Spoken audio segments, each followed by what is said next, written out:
all of you that are located here in the meeting room, and also for everybody online too. Please be seated if you're standing at this time. All right, so we are in the self-control unit. If you don't have the book, you can download it. If you're watching on Facebook right now, you can go to the upper right-hand corner, download the self-control unit, and follow along and go back and forth between the pages that we'll be visiting.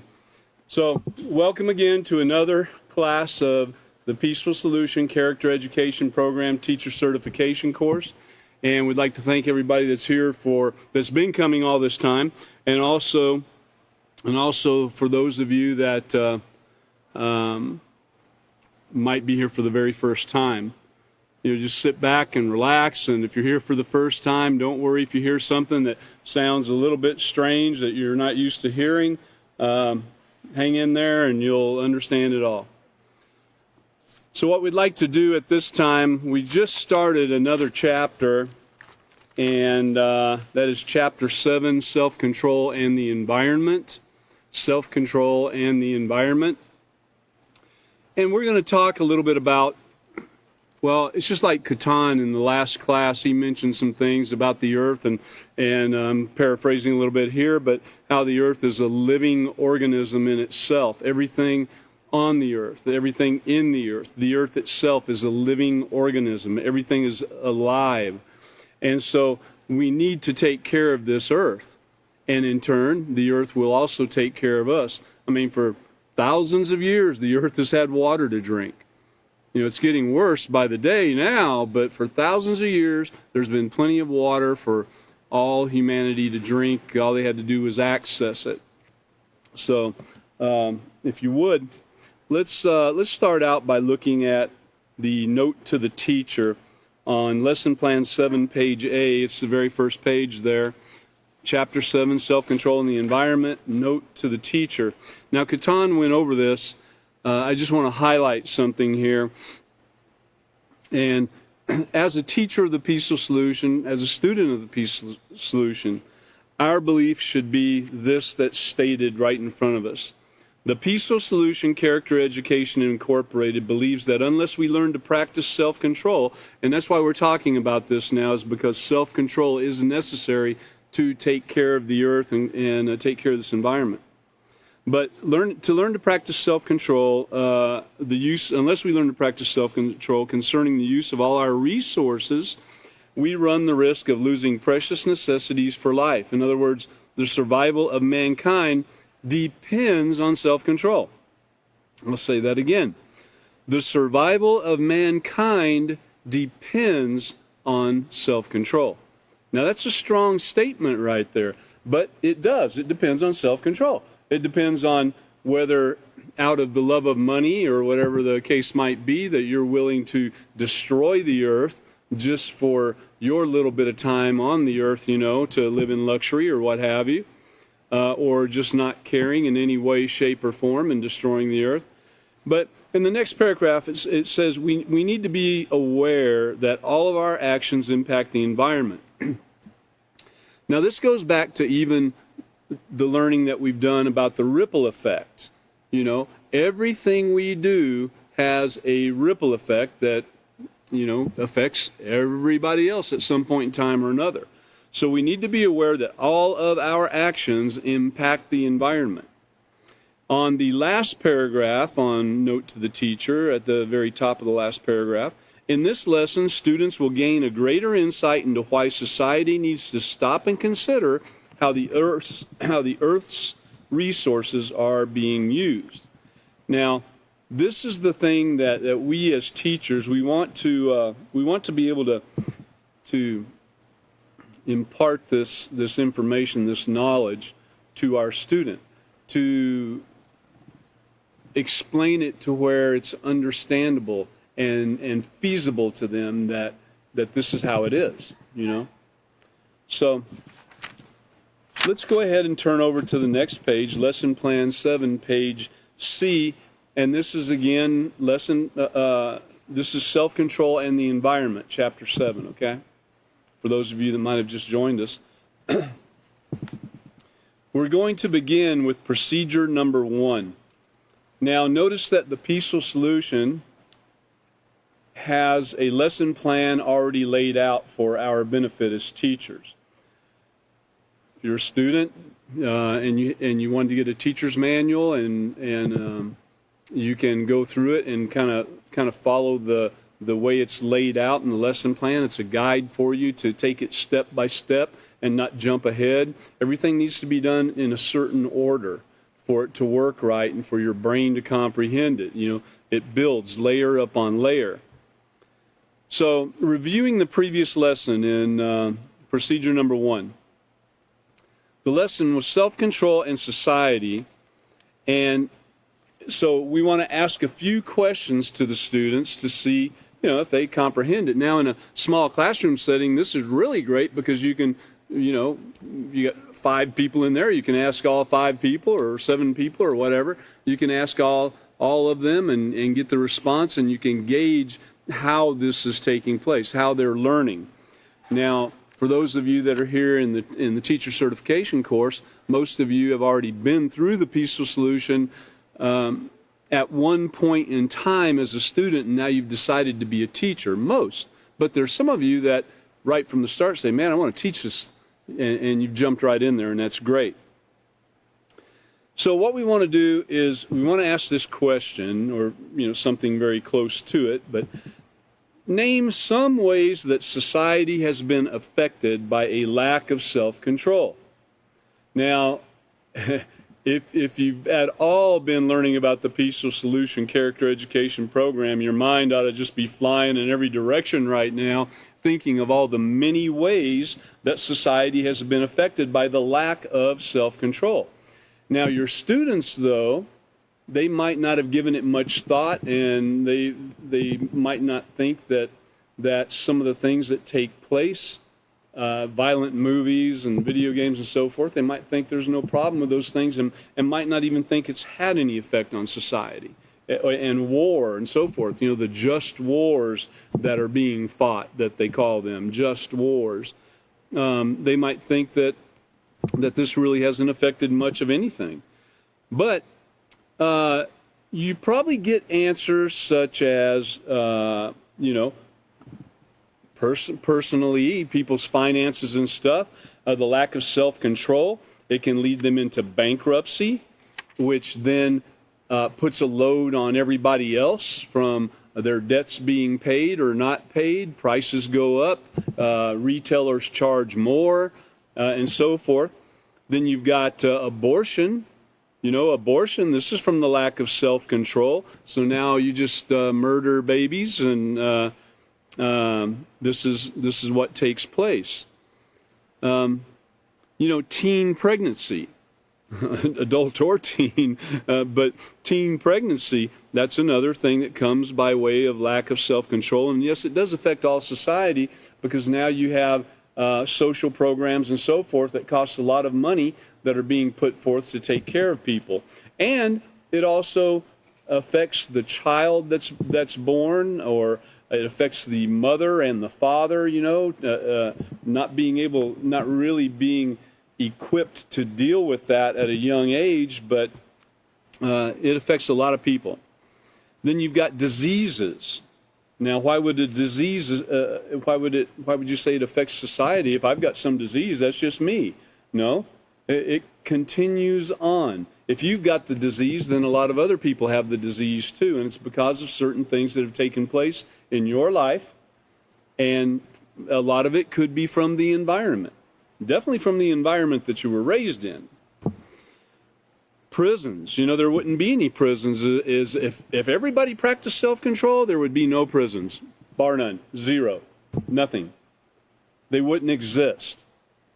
And I know there's plenty of people that we're talking to tonight, whether online or in the meeting room here, that have experienced on one side of the wall or another, whether working in the prison or being incarcerated or so forth, that you can see why it would be better if we didn't have any prisons, but that's if people practice self-control. And so self-control, or the lack of, can severely affect society.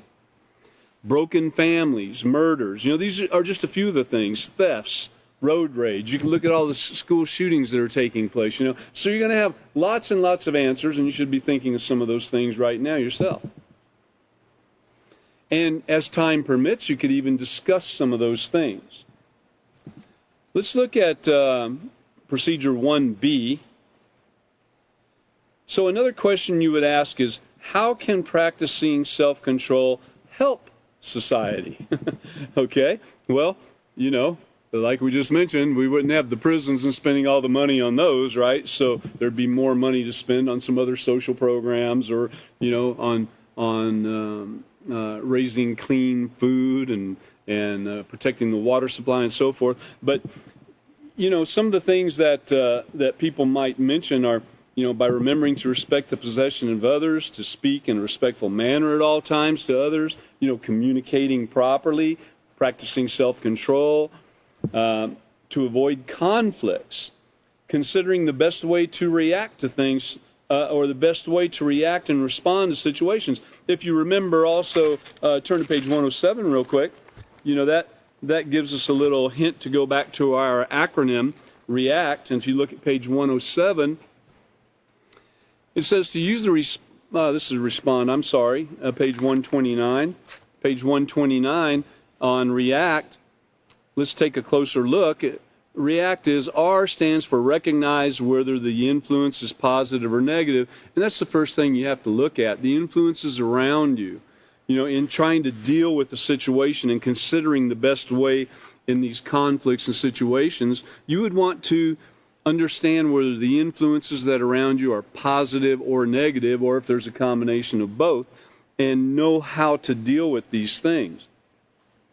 You would want to, as E says, examine all your options and make the right choice. Now, a right choice is one that doesn't hurt anybody, yourself included.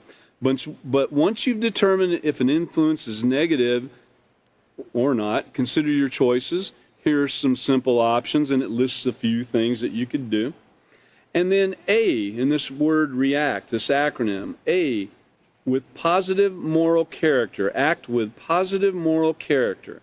Be prepared to make a stand to do what is right for the building of your character, even if everybody else is going against what you're saying, or you're going against what they're saying. If they're in the wrong, if it's a negative influence, and you're in the right, stand up for what's right.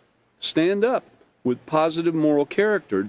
We're not talking about fighting and so forth, or belittling anybody or calling any names. C, in the word REACT, in the acronym. C, consider the consequences or rewards. The consequences of negative influences might not be obvious right away. But remember, there's a ripple effect to every action. We're not going to go back there at this time, but you can look at page 106 in the character unit, and it talks a lot about the ripple effect. And then the final letter, T, in our word REACT. Think about the benefits of practicing self-control and making the right choice. Now, we're going to be talking about choices a few times coming up too, because it is all about choices, the choices that we make, okay? So think about the benefits of practicing self-control and making that right choice. And, of course, it says react and respond, and you'll notice in the book that these are bold and capitalized and italicized to get your attention and make you think back to these acronyms that we've already learned. So let's go ahead and look at page 107. That's the RESPOND acronym. And the RESPOND acronym, you can use it to help you remember how to stay in control when there's a situation. Someone else might be angry, there's some kind of conflict taking place. To help you stay in control, this is what we want to be able to do in our life. R, remain calm. The last thing you want to do in a crisis situation is become agitated and lose your cool. You know, the voices start raising, start interrupting each other and yelling over the other person and so forth. That's not the deal, guys. You're not practicing self-control if that's what's taking place. You show respect and let the other person say their piece, and you can say your piece, and be thinking about, remember we talked about in some other classes on how being willing to help others and to empathize with them and walk a little bit in their shoes, see where they're from, what's gone on in their life, why are they like this, do they have some kind of mental defect that causes them to conduct themselves this way, what's going on in their life and how can you help them? And if that's what you have in mind, is asking yourself how to help them, you're not going to be arguing so much with them. But so remain calm. And I kind of, depending on what's going on, if things are really out of control, I kind of get into this kind of numbing mode where I'm there listening and I'm trying to indeed listen to what they're saying, so I'm not thinking about what I'm fixing to say. Got it? I'm focusing on them and what they're saying. And so it's almost to a numb stage. And then when they're done, you get in that stage, you're not trying to push yourself on them and you're not all hyper and everything. And then when they're done, then you can respond. So, but evaluate the situation. And, how long does that take? I mean, who knows? It might be something you can evaluate right there on the spot and realize, hey, this is harmful, this is negative, or it's positive, or what. You might have to think about it a while. But not all situations become dangerous like right away, but some can have a higher danger level than others, and you really have to look and be aware of the other influences around as you're deciding too. There might be other people around kind of pushing the program, so to speak. Okay, so our acronym is RESPOND, and we just went over R and E, and here is S. Stay objective. Try not to take the situation personally. And that's one of the biggest things right there. When we take it personally, we want to defend, we want to attack, no, I'm not that way, you can't say that to me, Don't take it personally. Whether you were standing there or not, the person would probably be doing the same thing with someone else. So don't take it so personally. It might not be a personal attack. Stay objective. Now, practice. Respond, R-E-S-P, practice being polite. Wow, practice being polite. How do you do that? You stand in the mirror and say, well, thank you. Have a nice day. You're welcome. I guess you could to get used to saying it. But what a better way would be is to actually practice it amongst the people that you work with, that you associate with. They might find it a breath of fresh air.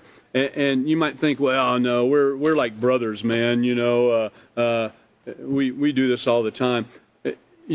Never saying thank you to each other, never saying you're welcome, never asking, pushing your own way, going and opening the refrigerator door at your friend's house without even asking, just because, oh no, this is how we are. We're buddies, I don't have to say thank you. I don't have to ask. It would be a breath of fresh air, and you might find that your life is a lot easier by taking the effort, which I guess is a little bit harder right away when you're practicing and taking that effort to do that, But if you do, you'll find that your life will be easier in the long run. And you'll have a lot more friends, too. Thank you. You're welcome. Please, might I get this? Can I help you do this, etc.? So practice being polite with each other. I need to remember that too. I can think of a few times even today that I could have done better at practicing that very thing. So in fact, I'm going to mark that right now. Kind of keep that in my mind for the next few days and further, but I really would like to focus on that. I'm really going to be trying. So feel free, if any of you see me around and you see that I'm not practicing, give a little nudge there, practice, kindly, of course. But anyway, overcome the desire to retaliate. Okay, that's a big desire, that desire to retaliate, especially if you're not practicing being polite, especially if you're not trying to help the person, especially if you're not staying objective and you're taking it personally, you'll want to retaliate. So you got to overcome that desire to do that. It's an irrational response. You can You can read about some more irrational responses on page 42. But and then also, keep in mind that these are emotions that start taking over right here. When you have that desire to retaliate, you've got to control those emotions. And you can read more about your emotions on page 29 too. But overcome that desire to retaliate and remember to negate the negative. An angry, out-of-control person can be very negative. The vulgar language, the threats, and all these things. Learn to get that out of your vocabulary and out of your life, okay? And then for the last letter, D, in our word respond, is being determined. Being determined means setting your mind in advance. Now, we've talked about that too. There's a whole section on setting your mind in advance. And you do that, but there's going to be some things come up every now and then, which are called what? Curveballs and pitfalls. That your being determined does help you to get past those things. And then being willing to, if you do make a mistake and be willing, or even a bad choice, be willing to sit back and think about it and not kick yourself too hard and give yourself room to grow. Remember all those things that we've been learning along the way? These are basic but yet major concepts that we need to kind of have in our mind that we can go back to from time to time, because they work. They really work. So we want to respond properly. That's our acronym to help us to do such a thing. And, we want to learn to react and respond to those situations that do trigger that anger. Okay, so now procedure number 2, moving on. This is on Lesson Plan 7, page C in our teacher's manual. This is our teacher's guide to help us go in an approved manner, in one that works, step by step along the way to build layer upon layer, remember? Okay, so we want to tell students that in this final lesson in this unit, you're going to explore some ways society has polluted and contaminated the air, water, and food supply. So it says to instruct students to read the sections entitled Introduction and Just What is Pollution, found on pages 187 and 188. Now we're going to do that, but it also says to allow students time to complete the exercise on page 189 and share their ideas with the class. So right now we're going to go ahead and turn over to page 187 to continue on as our lesson plan is showing us there. So chapter 7, self-control in the environment. Look at the quote at the top of the page. Practicing self-control goes beyond you and me and even society. It encompasses the entire earth and all that is essential for life. And that's a quote from the Peaceful Solution. And some young men down here reminding me to stay hydrated, so that's important. I know I have a little fun with it sometimes, but it's extremely important to be able to think straight. Remaining hydrated, having a great attitude about things. Have you ever been, I don't mean to get too far off here for a minute, but have you ever been just extremely thirsty and you've just got to get a drink of water and your focus on that is on that instead of on the job you're doing or the person you're talking to and so forth. So remaining hydrated is a key thing, a key aspect in practicing self-control, and that's what we're talking about here. And by the way, since we're talking about the environment, you might want to dispose of these plastic bottles properly too, instead of throwing them on the side of the road or letting them blow around in people's yard and stuff like that. Just keep that in mind. So this is the introduction to chapter number 7, self-control in the environment. And it starts out and says, so far you've learned how to practice self-control. Remember, you're going to make mistakes, got to have room to grow. Curveballs and pitfalls are going to come your way, right? Remember all that? I know I keep mentioning it, but it's important. So we've learned how to practice self-control. Remember, the word is practice, right? It doesn't say we've perfected self-control, does it? Has anybody here perfected self-control yet? Let's see. Whoa, somebody almost stuck a hand up there. Listen. Okay, so we're practicing self-control. Remember that. You're going to make those mistakes. You're going to make some bad choices, man. So you're practicing, all right? But if you're practicing self-control, you are growing. Yeah, even after this class, I might hear from somebody and say, well, I remember when you did this right here and you did that. Well, thanks for pointing that out to me. And, I'm working on it. I'm practicing too. I admit I'm not perfect, perfect in self-control, but I am practicing it, okay? So let's all practice, all right? And eventually we'll get there. But so we've learned how to practice self-control when interacting with others. Wow, think about that statement. Have we really? Have we learned how to practice self-control when interacting with others? Okay, stop right here and just take a moment, just reflect for just a minute on so far this week. Has there been a time in your life this week that you can honestly say that you did not practice, well, let me rephrase that. You're practicing self-control. So is there a time that you can honestly say that you did not use self-control properly when interacting with somebody? My hand's up, hey, we're practicing, okay? I admit that there has been a time this week so far that probably even today, if I think about it a little bit longer, that I did not use self-control properly, okay? So let's understand that, all right? You've been given tools to assist you in identifying positive and negative influences. Man, have we been given some tools? The Peaceful Solution talks about positive and negative influences all the time. All the time. And we've given examples. We've given lots of thought and thought-provoking ideas and questions to help you to look at the influences around you, around us, And it's all of us again. So we've been given these tools and how to maintain self-control in the midst of all of it that's taking place. Again, we're practicing. You've also learned that crimes which result from a lack of self-control affect our society and put the safety and well-being of all people at risk.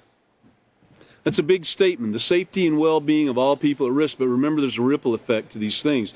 And if you've committed a crime, now normally when we think of a crime, we think of it as something that is going against the penal code of the state or the federal entities that surround us and everything. We think of that as a crime. But it's a crime to not respect somebody. It's a crime to have a fight with somebody. It's a crime to get involved in drugs and over drinking and so forth. These are crimes. They might not be a crime according to the local penal code or county or city or the constable or the sheriff or the police or the military or you name it. I mean, there's all kinds of laws out there. Pretty much anything you do could be considered a crime probably with that too. But if you're practicing the Peaceful Solution, if you're practicing self-control, you're not committing crimes at that time. Think about that. So I'm going to reread this. You have also learned that crimes, encompasses a lot, which result from a lack of self-control, affect our society and put the safety and well-being of all people at risk. And one of the things in this first paragraph right here, when we're practicing self-control, we need to remember, being an ambassador. I know we had one Peaceful Solution event where everybody was ambassadors of empathy. And so we were learning what empathy was and learning how we can be more empathetic. It doesn't mean that you agree so much with someone's plight and what it might be, because they might be doing something wrong. But it does mean that you have empathy and can put yourself in their shoes for a minute to kind of get an idea of where they've been, what they're going through, what's going on in their life to cause them to come up with their actions of what they're doing. And so that will help you in interacting also. And in interacting, again, when you're thinking about the other person and thinking about how you want to be treated, think about that, how you want to be treated, and that will help you in that interaction with others. And man, I need to remember these things as much as anybody else, I'm telling you.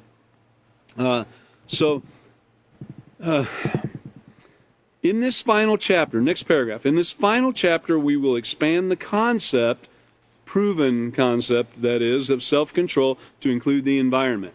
Because we haven't talked that much about the environment, but when you're talking about self-control and you're talking about stopping and thinking and considering your options and so forth, you consider that practicing self-control is not doing anything that would harm you, others, or society and the environment and property, okay? So it's included in there, but it doesn't get talked that much about.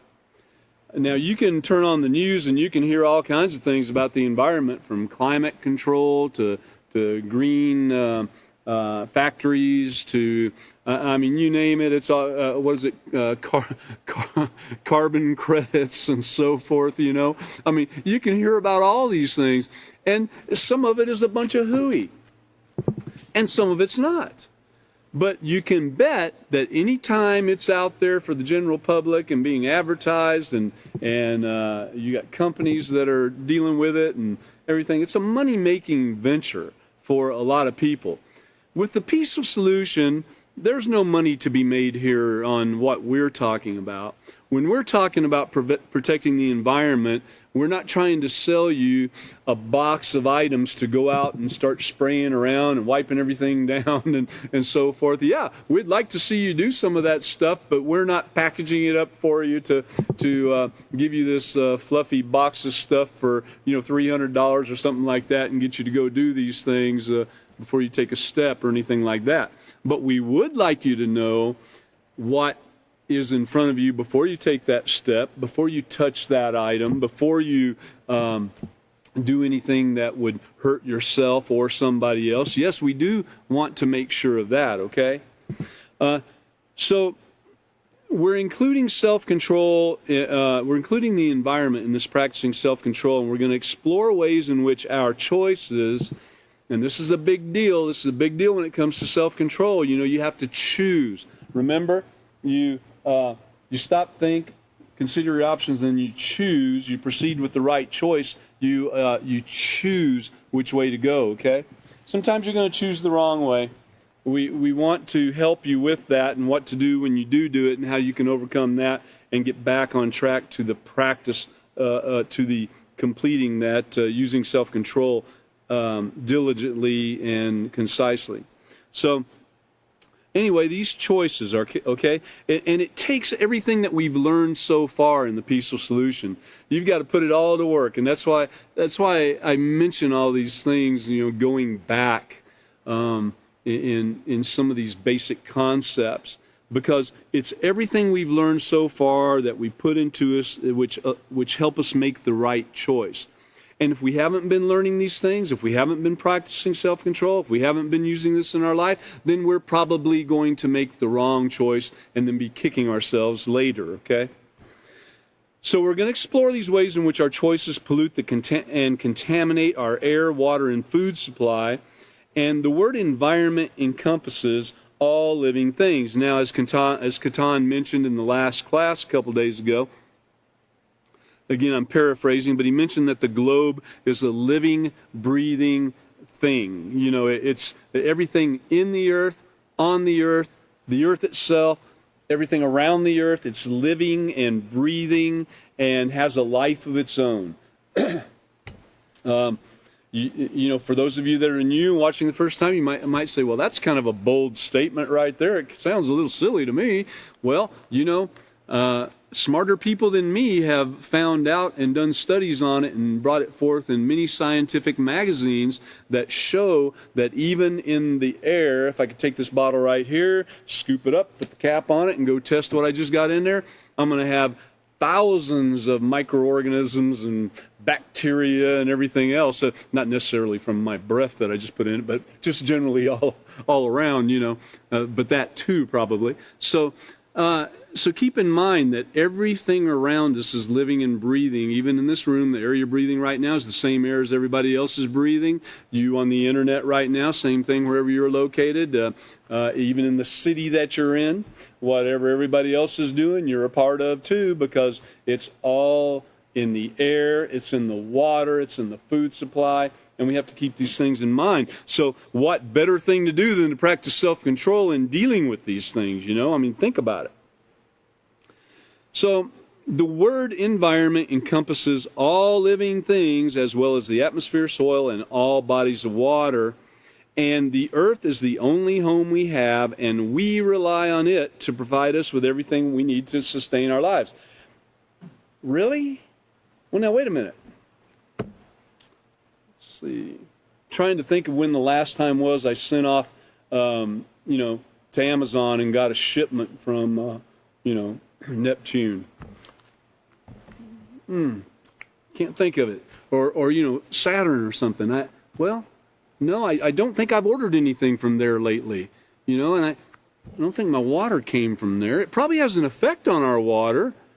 I got to say that this is definitely true. We rely, and everybody here, not one of you can say differently, we rely on it to provide us, the earth, to provide us with everything we need to sustain our lives. From our clothing, the clothing that you wear, you can go to a store and buy, you could go online and buy, if you had billions of dollars, you could buy billions of dollars worth of clothes. And it's all provided by the earth. You could go to the store, you could buy some stores if you had enough money, and you could have all these things that are provided by the earth. I can't provide anything for you. Let's see. Can't make it appear. I can't provide nothing for you. It's the earth that provides everything for you to live. Now, is it something that we really want to destroy? The earth has taken care of people for thousands of years. Water, food, clothing, shelter, and it's still there. I see trees are still out there from the billions and trillions of people that have lived on this earth throughout all time. Hey, they haven't cut down all the trees and got rid of them. There's still some out there. Isn't it funny how the earth reproduces all that? They haven't gotten rid of all the water. Well, they're trying to right now by destroying it and putting sewage in it and chemicals and everything. But, they haven't gotten rid of all of it, because I know I can dig down far enough and I can get me some clean water. In fact, some of the cleanest water is around here in Texas and some of the higher country. And there's clean water other places too, but it's quickly getting defiled. But the water's still there. The earth is still providing it for us, and we have to have it. What about the food? I hear scientists say they can create food in some kind of Soylent Green or something that they create in a lab somewhere, but they had to have something to even create that from. They either had to have the dead bodies or the dead animals or the dead plants or whatever it is they're creating it from. They had to have those things, and where did it come from? The earth. So, the earth provides. We need to take care of it. So in return, we have a responsibility to care for this beautiful planet, and that's why we're talking about self-control. For we are the caretakers of the earth. Wow, what a job. What a job. Did you know that? Did you know that you're considered caretakers of this earth? You guys, you young guys, you're considered caretakers of this earth. What about on the internet out there? Anybody joining us for the first time tonight? Did you realize you're a caretaker of this earth? You're not just a user. You're not what some people would call a useless eater. Everybody has a purpose in life. So, we are the caretakers of this earth. It is our responsibility to care for this beautiful planet. And we're obligated to preserve its resources for future generations. Because if we destroy everything, which would be very hard to do, but, if you look around, we're surely on a path of it. This is the worst time ever that I've ever seen that, the food supply is trying to be destroyed, the water supply, you got genetically modified food, you got water in municipalities and everywhere that has sewage mixed in with it, and drugs and excrement and, funeral home wastes, you name it. It's all in that water that you're drinking, in this recycled water. If you let the earth recycle it, it won't be that way. That stuff will come out, especially if the right thing is done with those in the first place. If we had everybody practicing self-control that's involved in some of those things, then we wouldn't have to worry about being in the water anyways. So we are obligated to do this. And I want everyone, if you would, think about it and make that choice. Make that choice tonight. Consider yourself the caretaker of the earth and make that choice and obligate yourselves to that thing. You are obligated anyway, but understand it and realize it and make it part of your life. All right, so continuing on, we're on page 187, by the way, in the self-control unit. Although some pollution in the environment is inevitable and caused by normal daily activities, other forms of pollution exist because we failed to protect the earth and its natural resources from misuse and abuse. Now, to look at that statement for a minute, it says, although some pollution in the environment is inevitable and is caused by normal daily activities, okay, if I go out and have a barbecue or something, and burn some wood, okay, that's going to go up into the air and everything, and the earth can handle it, believe me. They've been doing it thousands and thousands of years. There's no problem with that. But if everybody on earth lights up at the same time, and then you have all these factories spewing out stuff, and you've got all this waste that we've been talking about in the water and food and everything else, the earth is not going to be able to handle that. It's going to be overcome. And so normal, everyday stuff the earth can handle, okay? And I don't care how many people there are on the earth. It can handle it. Let's see. Show the first slide, please. Now, what we have here, leave that up for just a minute if you would. What we have right here is showing, and this is recent, the untreated wastewater drains into the Rio Grande in Sunland Park, New Mexico. This is actually, I said recently within a year, looks like. But now, this is 10 million gallons. 10 million gallons daily that was pouring into here, into the Rio Grande. That's a lot of waste. 10 million gallons. Of course, El Paso in that area, it's pretty big. So, but just think about that. All this raw sewage going into the water and then washing down, and, eventually the water will take care of it, eventually. But how many people downstream are going to be affected by this? A long ways. I don't know how long it would take for it to disperse. It probably wouldn't even do it until it got all the way to the ocean or wherever it ends up at, I mean, think about it. That's not the way to deal with the waste. There's other ways to deal with it that are more effective, and the earth can handle it, okay? How'd you like to be on the receiving end of that? You're down there in a town about 20 miles away, and you're like, hey, I'm going to get me some fresh stream water, Or, your local water plant is getting its water from there and running it through there and cycling. They might not even be recycling the sewage water in that city, but they're using this as part of the water supply, and there it is. I mean, coming out your sink, nice and got that nice brown hue like Catan mentioned. All right, so what do we do about this? Let's show the next slide. So, people, when they get enough of something and they're frustrated, they protest, And it takes a lot. Some people are a little more ready to go off there and start, jumping around and complaining and drawing a lot of attention. Some are more ready than others to do that. But protests, there are so many protests going on right now, not only in the cities, but in the states, the federal government, the countries, the world. I mean, this is going on all over. Let's look at the next slide. Now, there's no planet B, plan A, plan B, planet A, planet B.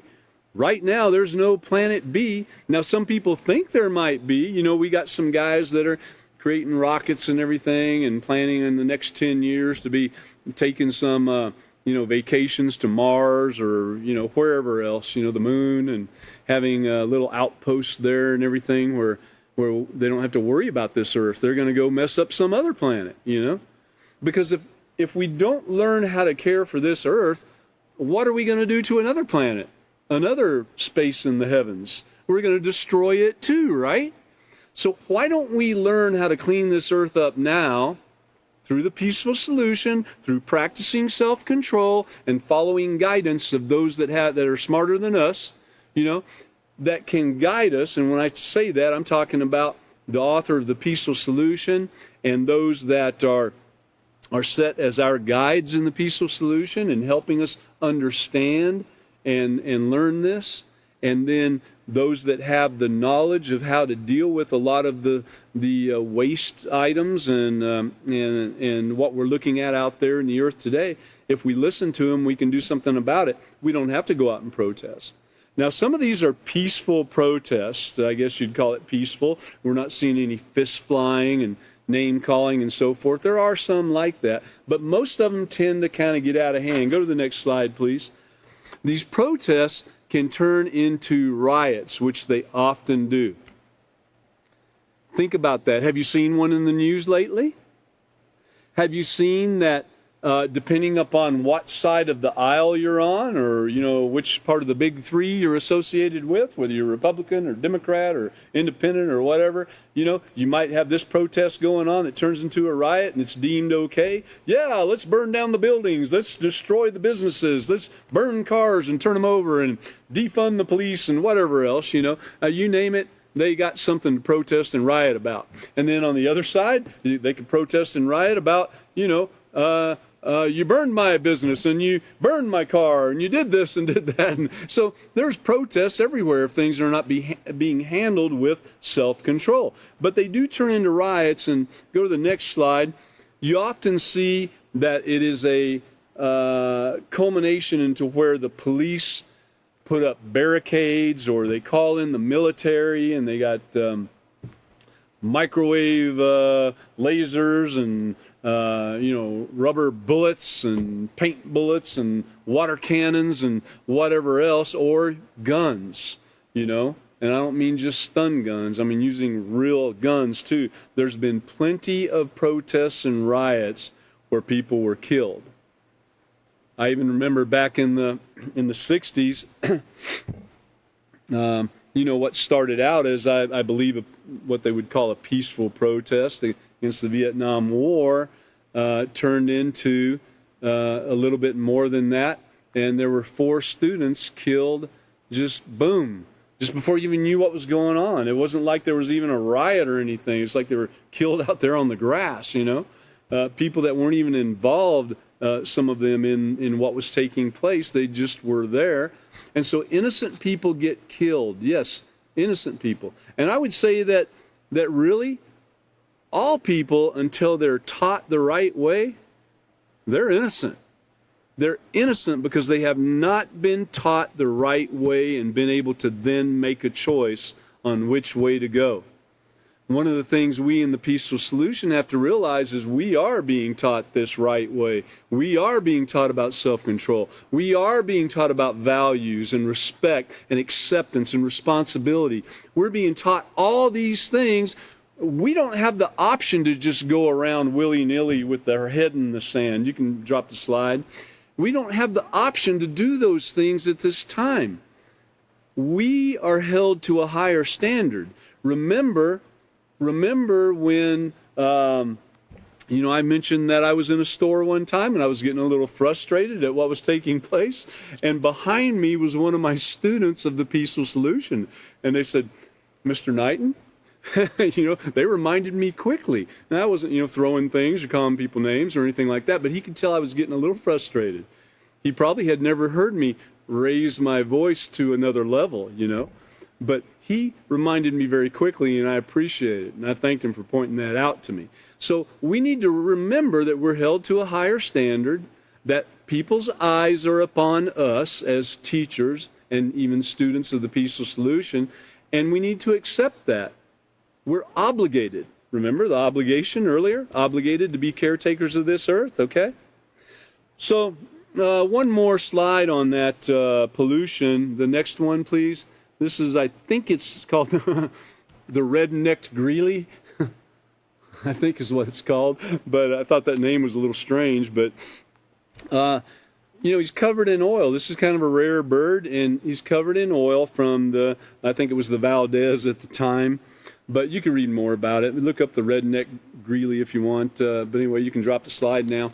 But that's just one of the things that affects wildlife too, which also does more negative effect to the environment when wildlife is destroyed, when we destroy the shrimp and the oysters and everything, and catfish and other scavengers that are cleaning up the ocean, and we destroy those things or even eat them and everything, some do that. And they're not letting these animals do their job to clean things up, okay? They're there for a reason, and even the bird that we saw just a minute ago and all the wildlife has an effect on the environment.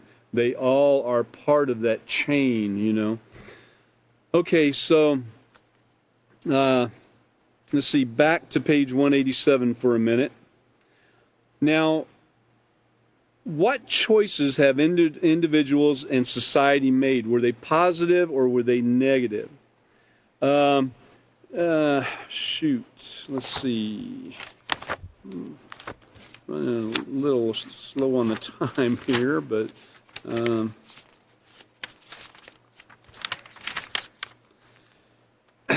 when we started this unit, self-control, in the introduction, there's a couple places I highlighted, and I just want to read them to you real quick. And this is back on lesson plan 1, page A. As a society, we have done very little at this time to consciously teach our children how to develop a positive moral character. Now we're changing that, but as a society and historically, this is what has taken place, and we're seeing some of the outcome of it now. And in general, we have assumed that children will naturally acquire traits such as honesty, self-control, and respect in the same way they learn how to walk and talk. No, not true. We've got to do better than this. Our high-tech, fast-paced society has in effect been providing character education for years. Even someone my age has been provided character education by the television, by the internet, by movies, and so forth. And this has been going on for years. So what kind of character are our children developing? Is it the kind that we really want to see? Are we so surprised when our children end up in prison or, they're involved in drugs and so forth and so on? I mean, we let their heroes be sports figures and movie stars and so forth, which their lives are messed up, but yet we got our children putting them on a pedestal, these gods, if you will. I mean, think about it. And we did the same thing. So they're just taking after us, They're not being taught. Now, I'm not talking about right now and those practicing the peaceful solution. We know our children are being taught a better way. They still have to make those choices, though. Those influences will still be put in front of them, and they will still have to choose, right or wrong, one of the two. So these choices, what choices have individuals in society made that have negatively affected our environment? Will there be any long-term effects on our resources and our health? Well, it says only time will tell. Well, guess what? I'm here to tell you, time has told already. You can see what has taken place from this. It's already told, but yeah, it's going to be told to some others too that don't have a clue what's going on, that have their head in the sand. Let's show the next slide. I want to show you this. A right choice, okay? Now, isn't it great? Now, some of you in here might have been able to, at one time in your life or another, walk out in the backyard and pick an apple or an orange or a lemon or a pomegranate or something off a tree instead of having to go into a store and have your wallet with you and go and pick out the one that hasn't been poked and prodded and fingernails gone through or someone bit off of or whatever. You have to go through and pick out these things, and you've got 100 or 200 people handling the same thing that you're buying today. Wouldn't it be so much more joyous just to walk out in your backyard and pluck one of these from the tree, clean it, and then wash it off and eat it? I mean, wouldn't that be great? I mean, it's so much more joyful. Show the next slide, please. And then our water. Think about this. I mean, you know, if you live in the city and you get your water from the tap, that's where water comes from, right? Well, if you get your water from the tap and it's a city where they're recycling the waste in your water, guess what? It hasn't always been that way. Look at this slide right here. Now, this is a more modern way of pumping water. We've got a solar panel, and there's a pump it's attached to, probably a couple batteries or something, and it's pumping the water. In this case, I'm assuming for some animals there. But, you know, we can do the same thing with our houses and so forth, too. There's clean water to be had, you know, down in the wells at this time. Some of them are contaminated, some aren't so much, but show the next slide. For thousands of years, this is the way it was done. What you're looking at right there, they dig a hole in the ground, drop a bucket down in there, pull some water up, and, you know, that's their running water. You run to the well, get the water, run back to the house, use it to cook with, use it to clean with, use it to bathe with, so forth and so on, water the animals, etc., okay? Thousands of years it's been done that way. It's the way that it's done. There's nothing wrong with having piped water. There's nothing wrong with using pumps to pump the water and so forth, as long as you're doing things the right way while practicing self-control. Practicing the self-control. You could drop the slide. Practicing self-control and stopping and thinking and considering your options and choosing and practicing the right way. And that has not been done with some of our governmental agencies that are recycling that water and so forth, and then they want you to drink it. Then the bottled water industry grows, but you know they got their own problems, and they're depleting water supplies in some cities that never thought that would take place and so forth. But you know, I like the thought of having that well, how it's been done for thousands of years, okay? And I like eating the food that's come off the trees for thousands of years too, instead of something built in a lab. And you know, I like the sunshine and even the clouds and the rain and everything that's been here for thousands of years. Let's go ahead and show the next slide. Remember that the earth is living and breathing and supplies everything we need. If we take care of it, you're obligated to do that, especially you in the Peaceful Solution. Show the next slide. We all have choices to make. Let's make sure that we consider our options and we decide if we have negative influences or positive influences that are affecting our choices. And then if you'll show the next slide, you can find the right way, you can learn the right way through the Peaceful Solution Character Education Program. You can drop the slide now. And I'd like to thank everybody at this time for attending the Teacher's Certification course of the Peaceful Solution. And so we would like to invite you back, and that'll be on Sunday evening, the next class, and Chris will be teaching. That'll be at 5:30. We look forward to seeing you then online in the meeting room here, in the conference room. So we look forward to seeing you, and thank you again. And hey, practice self-control. Really practice it. You know, thank somebody. You know, be kind. Thank them. Tell them they're welcome. Don't go open the refrigerator without their permission, okay? Thank you.